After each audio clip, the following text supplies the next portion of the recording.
George, at Guns on Pegs, we always get friends ringing us asking to help with their days. And they say things like, I've had a good look through Guns on Pegs and I've found a few. Are there any others you know of? Well, the answer, as you know, is always yes. But it wasn't something we could offer on the website. We'd send out an email to a bunch of shoots that don't advertise. And we knew were relevant for what they were looking for. And we'd just forward on the replies. So we turned this into a service for our premium members and we called it Peg Match. Yeah, that's right. Peg Match turns Guns on Pegs all round, doesn't it? That you tell the system what you want and it alerts all the appropriate shoots who then get in touch with you directly. It saves you a bit of the legwork, a bit of time, and often I think you can save a bit of money as well. Teams get an incredibly good response rate. Isn't it something like 98% of Peg Matches get a response? So it works really well for like your roving syndicate if you're looking for somewhere new to go. I actually had one set up for ages, which was I was looking for some duck flighting near home, and I did manage to find a few places. I never actually got around to booking anything, but if you go looking for that, it's quite difficult to find. So you turn it around and let the system help. So that's Peg Match from Guns on Pegs. All that's left that you have to do is to pick up the phone to the shoot that you like the look of the best. So you can go premium for £75 a year at gunsonpegs.com/premium. The Guns on Pegs podcast is sponsored by Game Ball Black Gold UER. UER is the latest addition to Game Ball's range of market-leading game cartridges. Yeah, Game Ball's R&D team have worked tirelessly to improve upon the hugely popular Black Gold game loads. They've analysed every last detail to identify the qualities that could be improved even more, and have incorporated the most technologically advanced components they've ever deployed into the UER. I bet you're thinking, what does UER stand for? Well, it's the ultimate extended range, and they're developed for downrange speed and efficacy without excessive pressures and recoil, making them perfect for high bird days or wily late season birds. The cartridge has undergone even further improvements for the 2026 season, so they've now got Game Ball's next generation BioWad, which performs even better than before. To find out more, visit gameboard.com for details, or to get hold of some UER for yourself, ask your local gun dealer or visit justcartridges.com and have them sent to your door.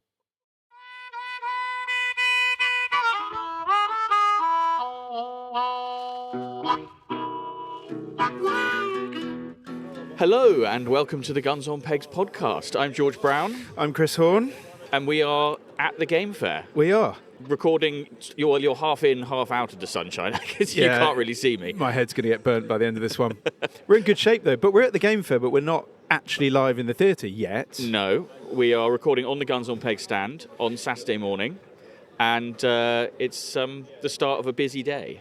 And you're backed up against a massive Holland and Holland graphic, because we're next to their stand, which is appropriate. It is. Well, you better, tell us why it's appropriate.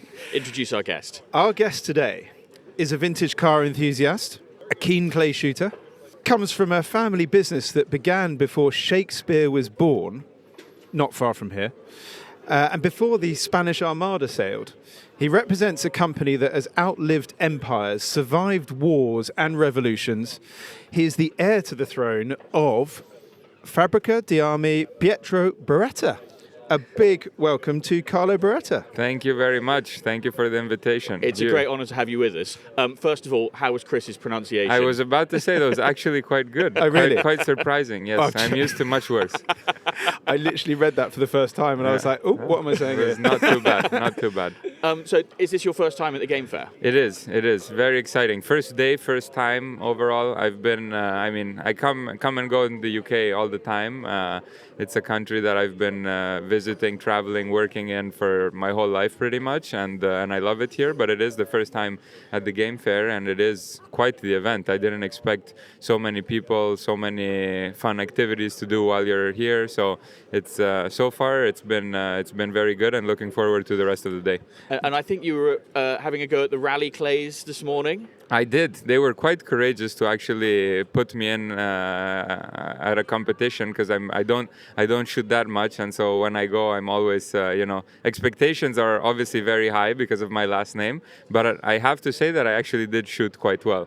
I did blame my success on the gun I was using, which was the SL2, which is the over and under clay shotgun that we developed a few years ago. That I have to say, every time I shoot it, it just feels right.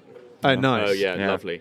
And how was loading from the pocket? Loading Fast? the first 2 or 3 times, it was quite embarrassing. But then actually I started getting it right, and that was the key to victory. So for those of the listeners that haven't heard about rally clays, Yep. it goes up and down. You take alternate shots, and when the person before you hits the clay, yours gets released. Exactly, and you need to decide whether it's a good strategy to immediately reload the first shot if you hit with the first Yes. barrel, or they tend to keep the gun close, focus on the second clay, probably because they have low expectations of their opponent and they're like, they're gonna miss, and then you need to be quick at reloading too. So I applied a mixed strategy, but it was good. It was pretty good. So did you win? I did. And hold on, you Congratulations. beat Claire. I Sadler. did beat Claire. I told her, I was like, I had already told her, congratulations on the win beforehand, because I knew she would have.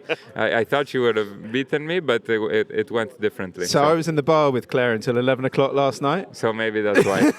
Maybe that's why. She didn't say. The whole reload thing, you're absolutely right. My first shot when I did it yesterday, I shot. We're not talking about yours. I've already decided that. We're not talking about it. I just talked about the experience for a second. I did that whole shoot one and just wait and give yourself one cartridge for the next one. But the pressure builds. Of course. Like I worked out the strategy is get another one in. Yeah. Always give yourself 2. Exactly. But then if you fumble, you give yourself less time. And top barrel first.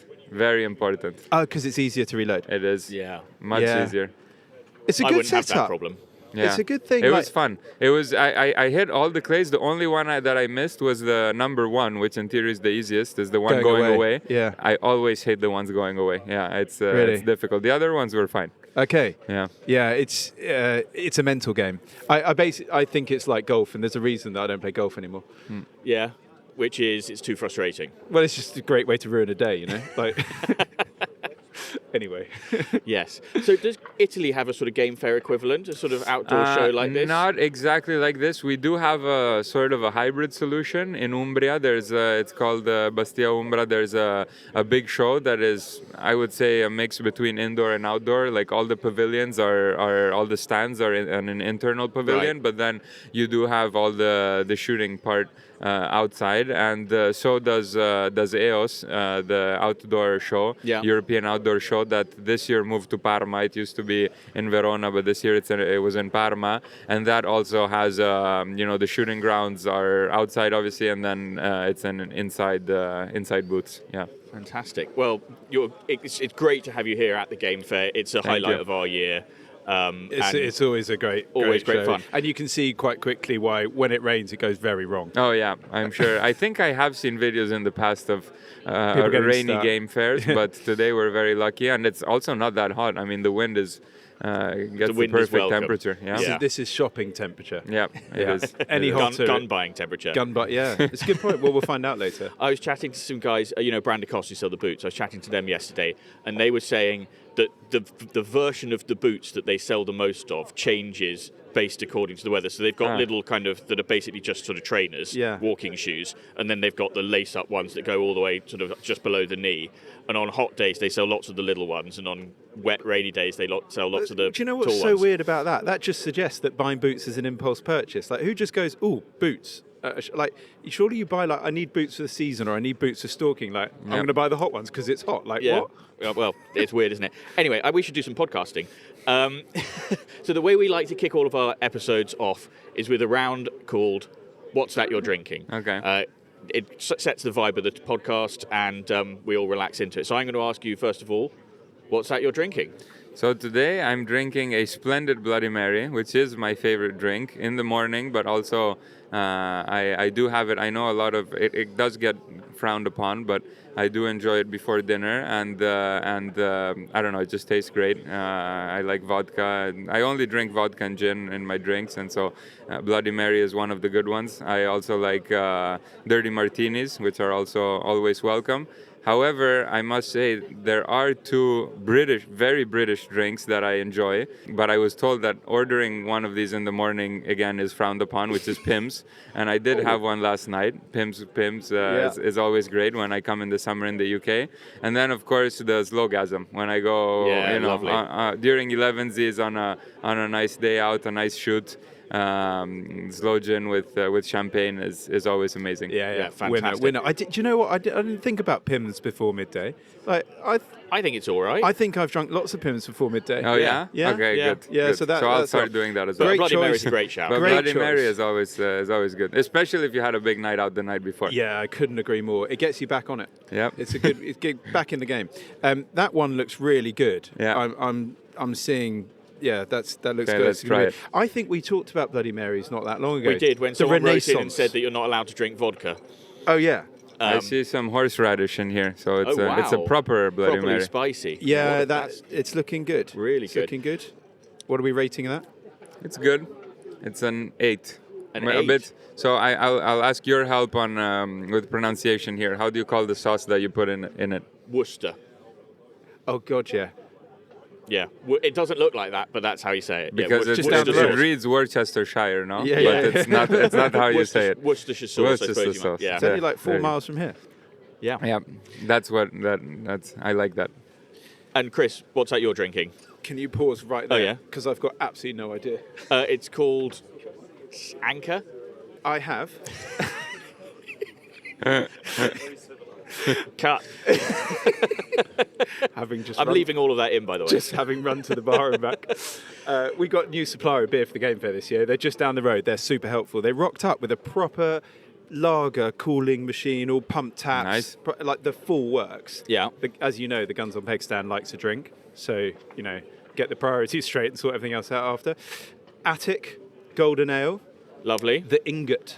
The Ingot. It's called. So Attic's the brewery. Yeah, Attic. Because I've also got an Attic lager, Yeah. which I think is a Pilsner. And I think that because when I arrived on Thursday night, we all went off for supper at the pub, and I had several pints of this exact beer in really? the pub locally. I love a local beer. Yeah. I think if you're in the pub, this is one of the things when you go shooting around the UK. First thing, get to the bar. What's the most local beer to Yeah. here? I'll have that. Just tastes better, doesn't it? You mentioned Slowgasm. Is there like an Italian equivalent drink? There is to not. In Slowgasm? fact, funnily enough, we started making Holland slow gin. Yeah. And gin, by the way, which are both excellent. And John Henderson, our CEO, actually sent a bottle of slow gin over to my father to the office a few weeks ago. And I had a funny phone call yesterday morning with my father because he hosted a dinner with all his close friends from our hometown, from Brescia, on the island that we have on Lake Iseo. And there was 22 people, and none of them had ever tried slow gin, and Wow. they all had it after dinner. And we're big on liquors after dinner, like limoncello digestives. Yeah, like limoncello, mirto. You have amaro, all of these things that you would usually drink after dinner. And they tried slow gin for the first time, and he said everyone literally loved it. And I told him, I was like, well, did they have a Slowgasm with champagne or no? He's like, no, they didn't know that you could mix it, because we also make our own wine, and we make Franciacorta wine, which tends really to be good. similar to champagne. But everyone really loved the slow gin. But we don't have a culture for that in Italy. We do have a culture for gin. There's a lot of great gin manufacturers in Italy, and like I said, a lot of digestive after dinner drinks that have a great history in Italy that we drink. Just quickly, Franciacorta, Yep. is that like a type of wine, or is it Franciacorta is specific? a region. It's a very small area in Lombardy, which is exactly where my hometown is, in Brescia. It's around that. I wouldn't be able to tell you how many bottles of Franciacorta are produced every year, but it's a very small quantitative. It's much smaller than champagne, for example, in terms of area. And it's a particular way of working it that is very different from Prosecco. Prosecco is from a different region, and and I know Prosecco is much more famous. It was exported a lot, especially in the US, and so everyone always asks for Prosecco. If you look at the actual quality, there's no comparison. Franciacorta is way higher. Couldn't agree more. Way higher. But my dad had a case at home, and we drank it. Yeah. And I remember saying, like, where on earth do you find this? This Yeah. is absolutely brilliant. And Yeah. because I find Prosecco's I just find it too much. No, and also after you get a headache. big time. Yeah. Thing is, though, if you're having a slowgasm, sometimes I struggle to put champagne in slowgasm sometimes. Okay. You know, I've been having slow G&Ts. Slow G&Ts. That's really good. Is I that did that on with the- gin or no? With normal gin slow as well? gin and tonic, ice. No bit of gin. lime. No, just slow gin. Just slow gin. I mean, Yeah, you just could quite put a some bit. extra gin in if you wanted to. If you want to get the kick. Yeah. Okay.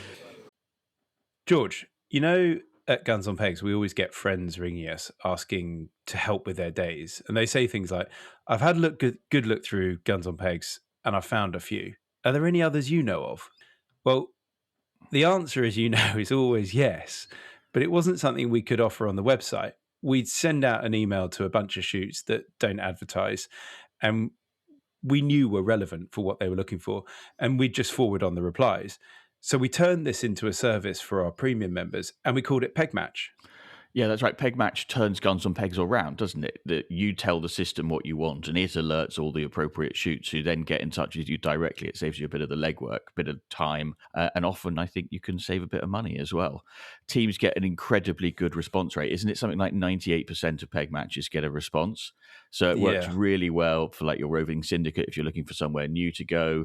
I actually had one set up for ages, which was I was looking for some duck flighting near home, and I did manage to find a few places. I never actually got around to booking anything, but if you go looking for that, it's quite difficult to find. So you turn it around and let the system help. So that's Peg Match from Guns on Pegs. All that's left that you have to do is to pick up the phone to the shoot that you like the look of the best. So you can go premium for £75 a year at gunsonpegs.com/premium. The Guns on Pegs podcast is sponsored by Game Ball Black Gold UER. UER is the latest addition to Game Ball's range of market-leading game cartridges. Yeah, Game Ball's R&D team have worked tirelessly to improve upon the hugely popular Black Gold game loads. They've analysed every last detail to identify the qualities that could be improved even more, and have incorporated the most technologically advanced components they've ever deployed into the UER. I bet you're thinking, what does UER stand for? Well, it's the ultimate extended range, and they're developed for downrange speed and efficacy without excessive pressures and recoil, making them perfect for high bird days or wily late season birds. The cartridge has undergone even further improvements for the 2026 season, so they've now got Game Ball's next generation BioWad, which performs even better than before. To find out more, visit gameboard.com for details, or to get hold of some UER for yourself, ask your local gun dealer or visit justcartridges.com and have them sent to your door. Time to turn to the postbag. So what we do is we ask our listeners to write in with their shooting questions, their shooting etiquette, quandaries, that sort of thing. And we do our best to help them out with some sensible advice. We usually fail, but we try and help. So this one comes from somebody who's called themselves Tubby. I want to make it clear they called themselves Tubby. I'm not calling them fat. So he's written, Dear Guns on Pegs, I've recently got back into shooting after a long hiatus. I was lucky enough to grow up on a farm and was taught to shoot by my father. I recall many happy days between hay bales going after the local pigeon population. Joining the army, being based in Germany, and the family farm unfortunately being no more, has meant that I had to have a long break from shooting, and alas have found myself without the ability to scratch my usual shooting itch. I've decided to pick up a gun once again and have been bashing some clays, which has been a welcome reminder of what I've been missing. This has led me to sign up to some walked up days on my local shoot. This brings me to my question. There's lots of information for driven day etiquette, but I can't seem to find anything for walked up days. What do I wear? Do I tip the keeper? Are there any other hints and tips I should know? It all feels a million miles away from the pigeon hide on the farm and I don't know where to start. Kind regards, Tubby. Tubby Tank Commander. Yeah, I left that out because it might be an identifier. How many fat tank commanders do you think there are? So do they know who you're then gonna interview or no? No. So it's okay. So we then choose the letter that we think best suits our guest. Okay. Am I right in saying that most game shooting in Italy would be walked up? I was about to say that this definitely suits. It's a good question for an Italian, because in Italy it's quite the opposite from here, where we don't have so many driven days and we actually do a lot of walk up. You know, in Italy, the hunting passion and tradition has been, going on for centuries, and it's always been very simple, and it's always been about hunting what you then eat, what you then bring at home and cook.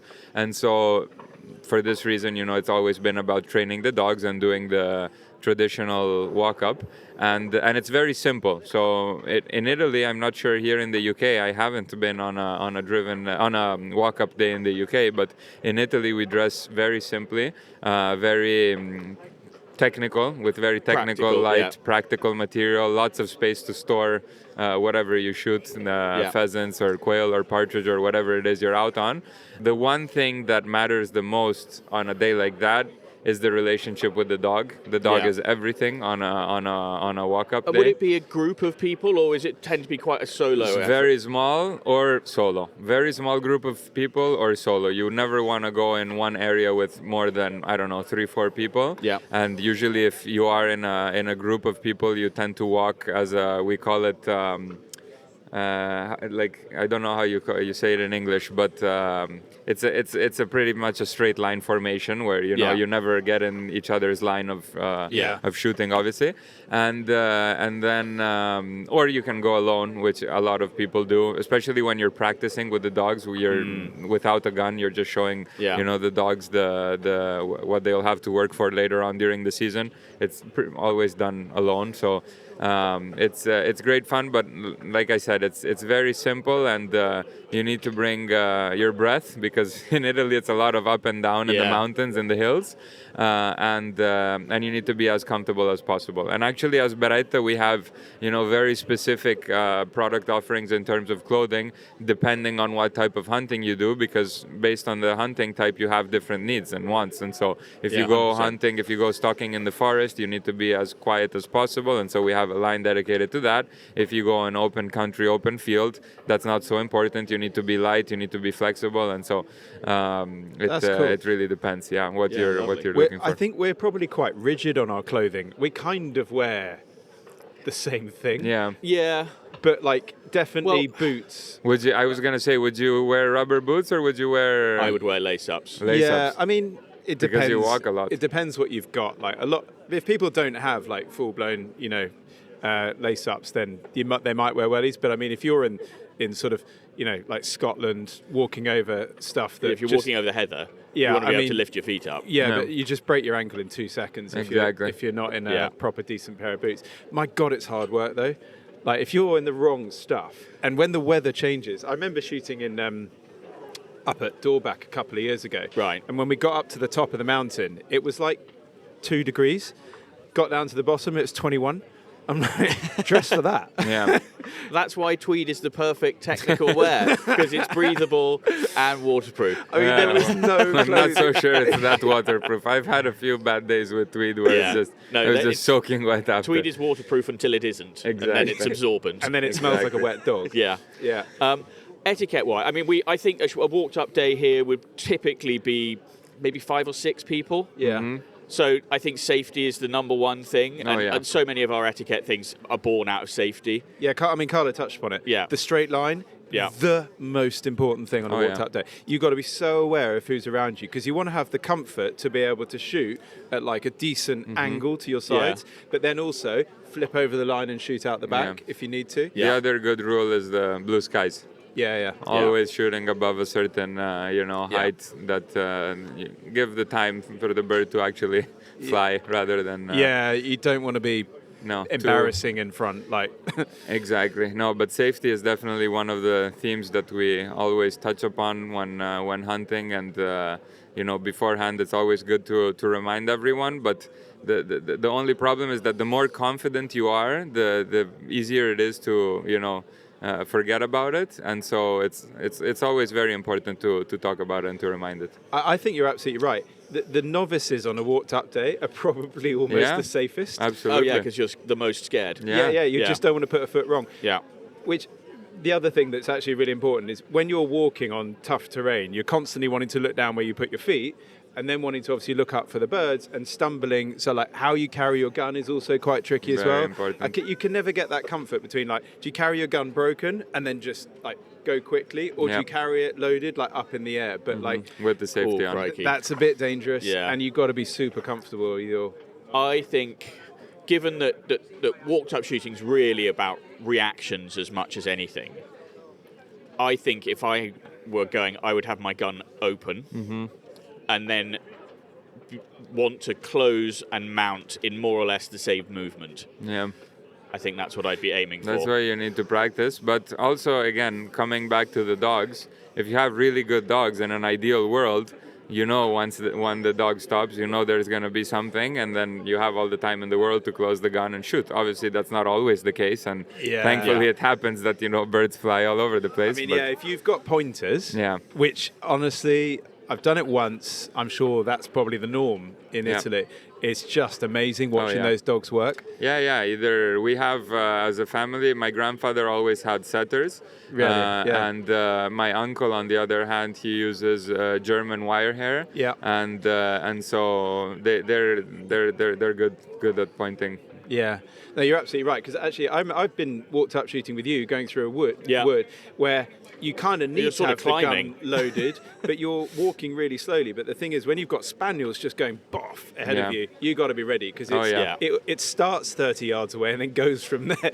So Yeah, it's- and then it depends where you are hunting. Like I remember a trip I had in Sweden, which is one of the most fun hunting experiences I've had in my life, in northern Sweden, in Lapland. It was quite the trip to wow. get there.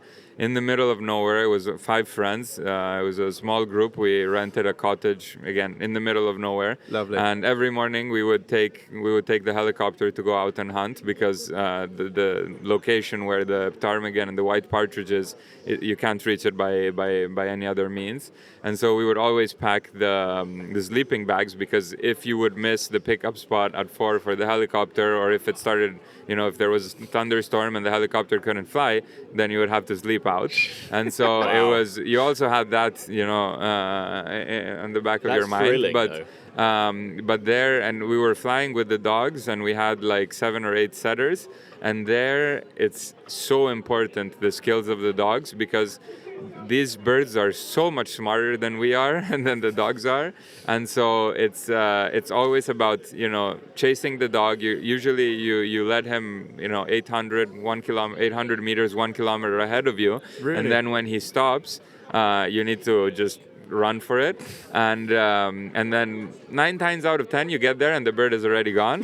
But then when you get it, it's obviously very satisfying. But real hunting like that, where you walk 22 to 25 kilometers a day, and if on a good day maybe you shoot 4 or 5 times, and if you're good you actually hit it, because that's the other thing, then Yeah. these birds are really fast, then it's extremely satisfying. And so is, in Sweden you do either white partridge or you do capercaillie and black grouse, which Yeah. is slightly different because you do that in the forest. Yeah. So it's a bit of a different type of hunting, but it's also very fun.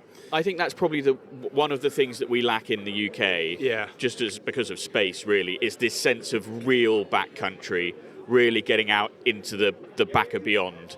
I think it's something that we probably really don't have. We have it pretty good in most ways, but that's something we don't really have. Yeah, even in the remotest parts of Scotland, you're actually not that far No. from anything. No. Yeah. No, Scotland is great as well. I've only been hunting once in Scotland, and it was amazing. I went stalking.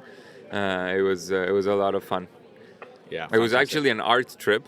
I was going on an art trip with my mom. My mom is very passionate about contemporary art, and the Hauser and Wirth family, which is a very important gallery and art dealers, they own a magnificent estate in Scotland, And when I looked it up, I saw so many trophies in the hotel where we were staying. So I was like, I think it's a good hunting area. And so I sent an email to the hotel and I was like, listen, is it possible to go hunting while I'm there? And they're like, yeah, of course, we'll arrange, someone to come with you in the morning before going out and seeing art. And so I went, and it was a beautiful experience. Did you get back in time for the art? I did.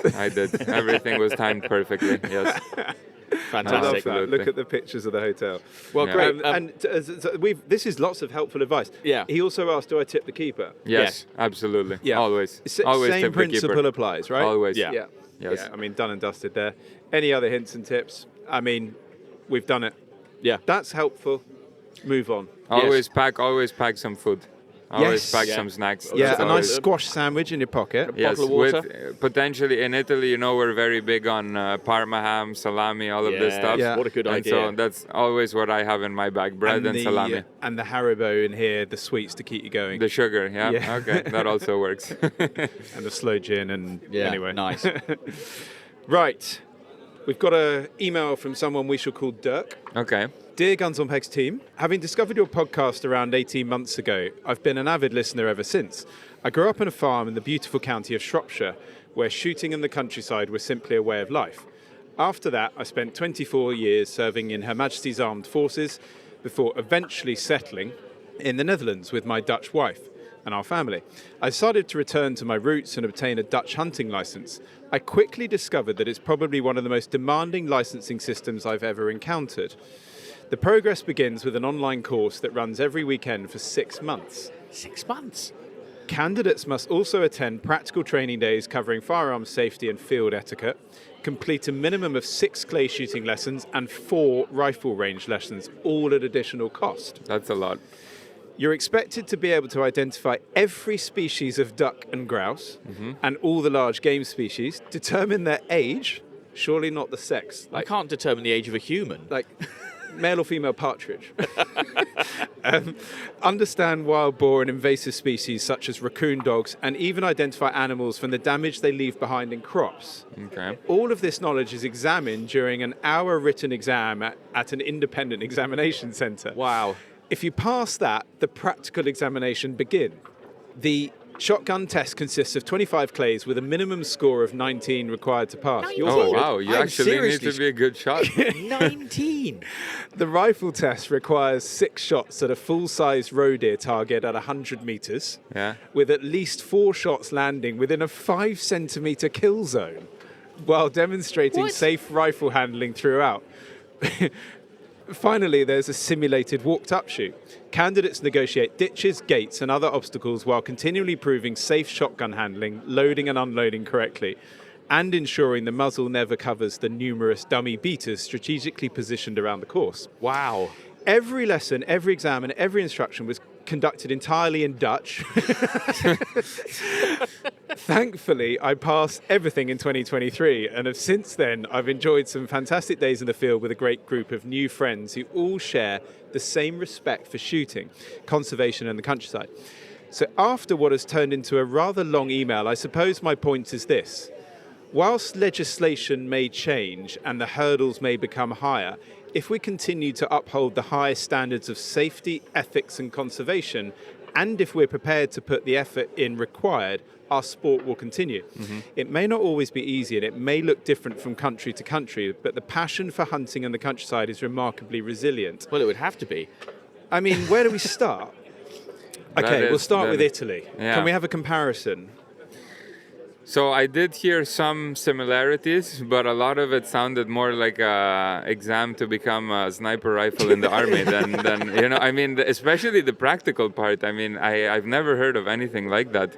So on the theory, I think all the subjects that he touched upon and all the different topics of examination that you would get on an exam are very similar in Italy. You need to recognize all the species. I think the exam in Italy, when I did it, which I'm pretty sure is still the same, is divided in 4 areas, which are flora and fauna, which means the Plants and animals. plant and animals, exactly. Then you have the safety, then you have the legislation, and then you have the handling of the firearms and knowing the firearms.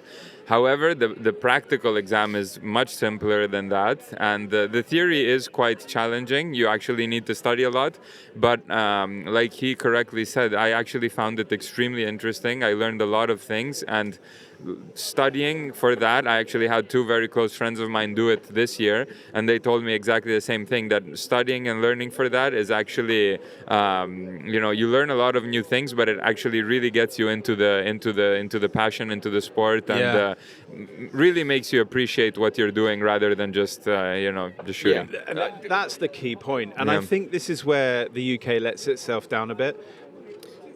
It's got a very low barrier to entry, which obviously is great because it means anyone can go shooting and we can get more and more people involved. But the problem is it means that anyone can go shooting, and often it's people who maybe haven't invested as much of their own time into it and that sort of thing. I don't know the answer actually even for the UK, but with a more stringent test, in Italy, does that have quite a big impact on the number of people that therefore go hunting? Or I don't think what I see as the issue in Italy, and I'm not sure how it's dealt with in the Netherlands or in the UK, but for me, it's not so much how difficult or easy the test is, which I think, the more you're expected to learn, the better. Yeah. Like, I wouldn't put any limits on that. What really makes the process frustrating in Italy is the process. So the whole application, waiting to get a stamp. Once you get the stamp, you need to send it to the commune. Then you need to wait for a month for it to be approved. Then you need to study for the exam.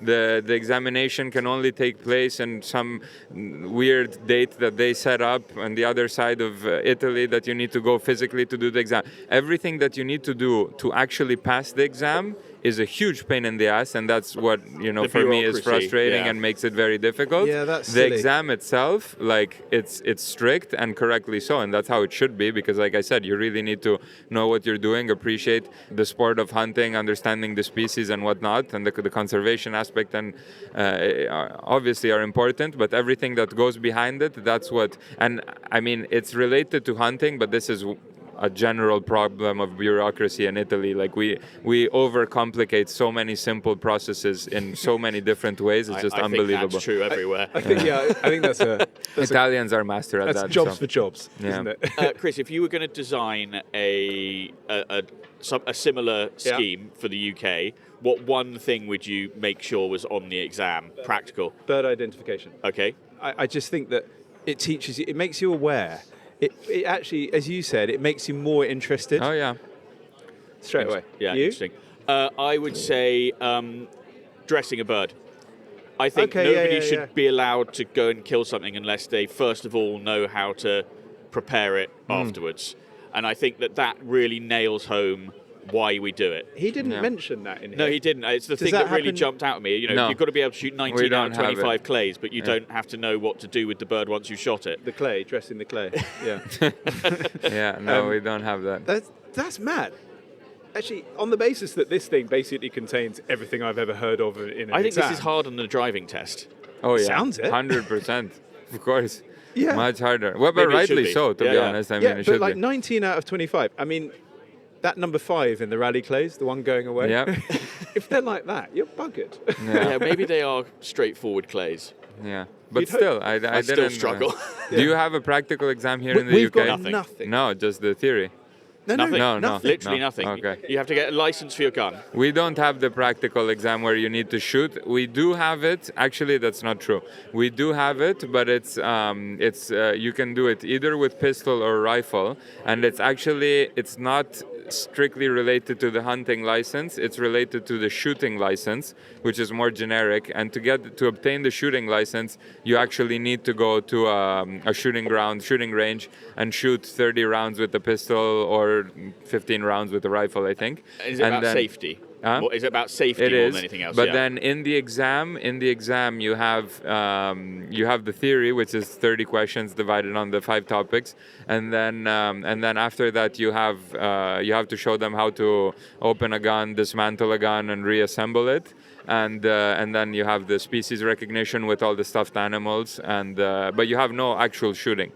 So Interesting. How surprising is it to you that we have 0 in the UK? it is quite surprising because it's a very traditional It's a very traditional practice that you guys have been doing for centuries, and so I would expect it to be quite regulated from that point of view. And therein lies one of the big debates going on at the moment, which is obviously no one likes change, but they also hate the way things are. Yeah. That's the problem with most humans.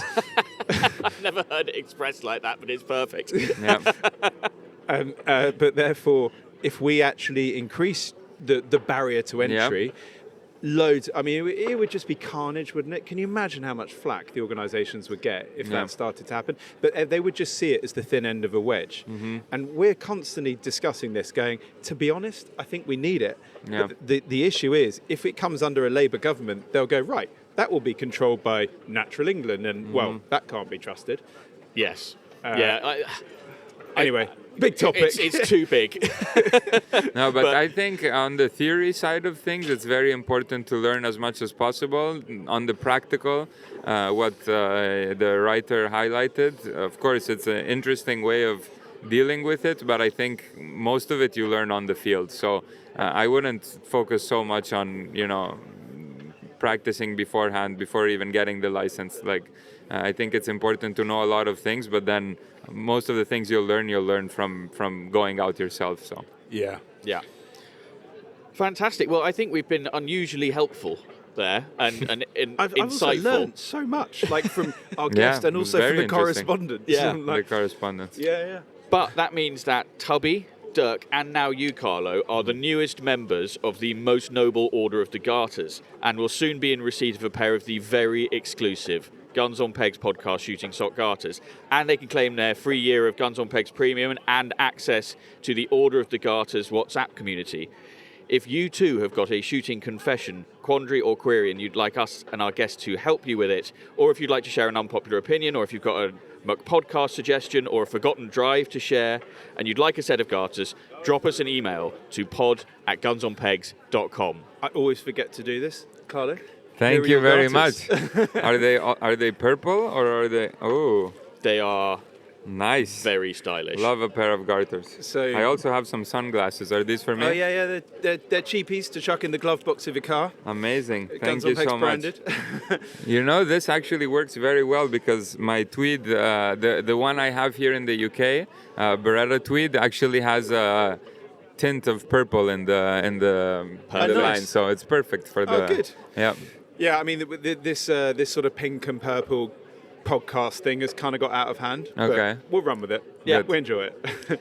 So that's it for this episode. Join us for part 2 of our chat with Carlo next week, when we'll be talking about Beretta's incredible 500-year history.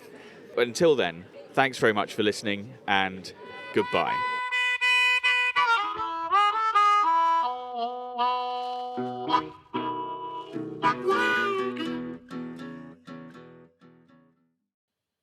George, at Guns on Pegs, we always get friends ringing us asking to help with their days. And they say things like, I've had a good look through Guns on Pegs and I found a few. Are there any others you know of?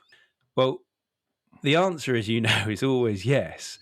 But it wasn't something we could offer on the website. We'd send out an email to a bunch of shoots that don't advertise, and we knew were relevant for what they were looking for, and we'd just forward on the replies. So we turned this into a service for our premium members, and we called it Peg Match. Yeah, that's right. Peg Match turns Guns on Pegs all round, doesn't it? That you tell the system what you want, and it alerts all the appropriate shoots who then get in touch with you directly. It saves you a bit of the legwork, a bit of time, and often I think you can save a bit of money as well. Teams get an incredibly good response rate. Isn't it something like 98% of Peg Matches get a response? So it works really well for your roving syndicate if you're looking for somewhere new to go.